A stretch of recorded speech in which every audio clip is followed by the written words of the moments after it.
Olá pessoal, tudo bem com vocês? Vamos para mais uma aula do nosso canal Ácaros São Legais, tá? Para receber informações, não esquece de ativar o sininho, tá bom? Para quando a gente postar as aulas, vocês ficarem sabendo na hora. Se você quer saber mais informações sobre os ácaros, sigam os Instagrams Ácaros São Legais, certo? E para saber mais informação sobre biologia, siga o Instagram Biologia para quem e para quem.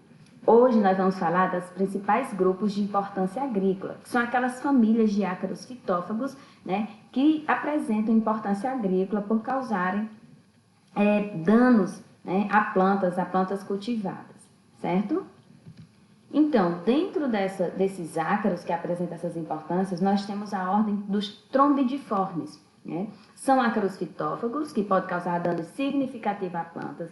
Esses ácaros vão se alimentar do conteúdo celular dessa planta, né? Então eles perfuram a célula da planta e se alimentam desse conteúdo, perfuram usando as suas quelíceras, né? Que é modificada para esse fim. E aí, nesse ato de alimentação, eles podem causar a clorose, que seria o amarelecimento da folha, certo? Pode causar queda prematura das folhas, deformação dos frutos, formação de galhas e dobramento das folhas e, por fim, pode causar necrose e morte da planta. Então, na obra de Moraes e Fleshman, 2008, o Manual de Acarologia, foram citados 3 ácaros principais de importância econômica.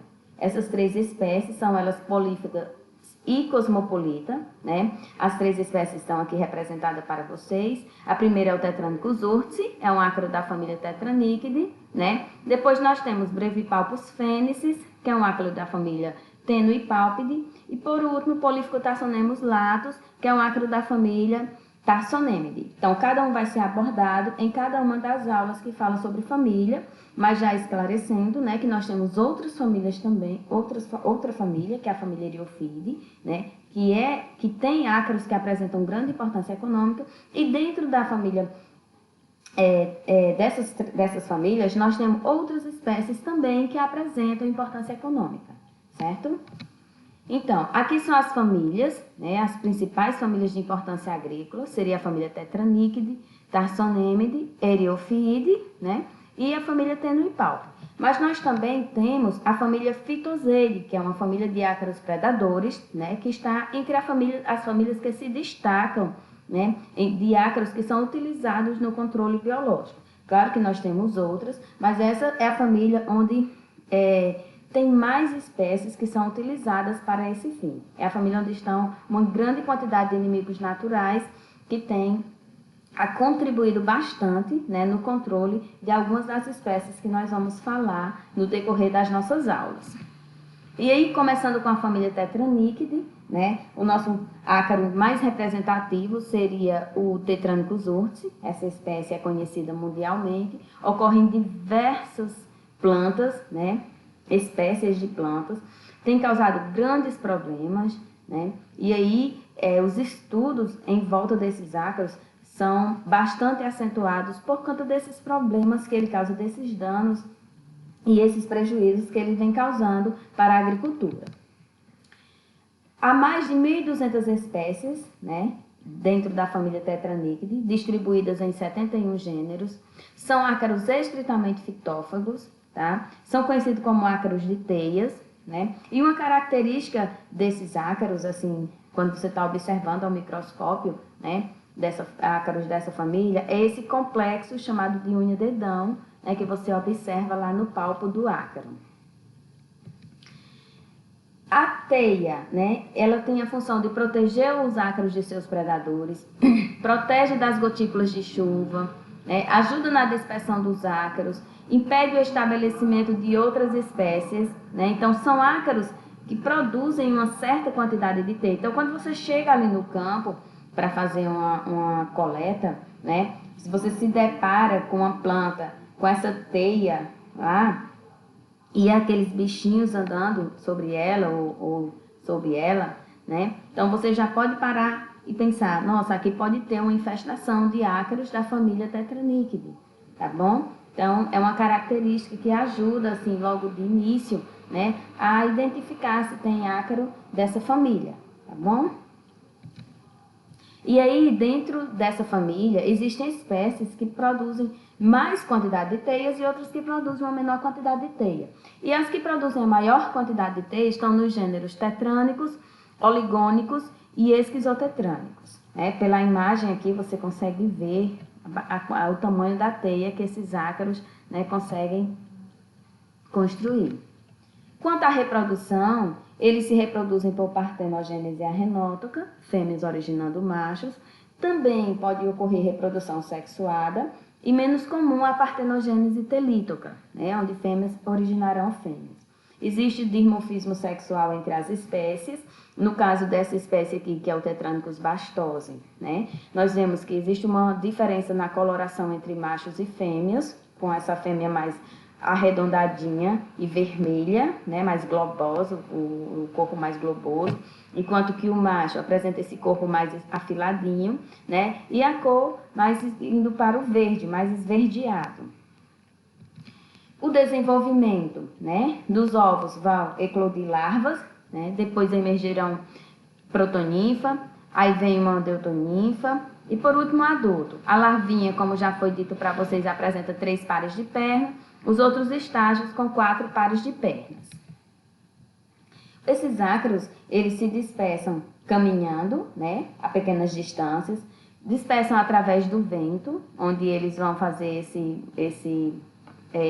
o balonismo, né, onde eles utilizam fios de seda para se dispersarem, e um tipo de dispersão muito comum é através de órgãos vegetais. É uma dispersão também bastante preocupante, porque por serem muito pequenos, esses ácaros podem ser levados em mudas e de forma despercebida, né? Então, por isso é muito importante o monitoramento das mudas, né?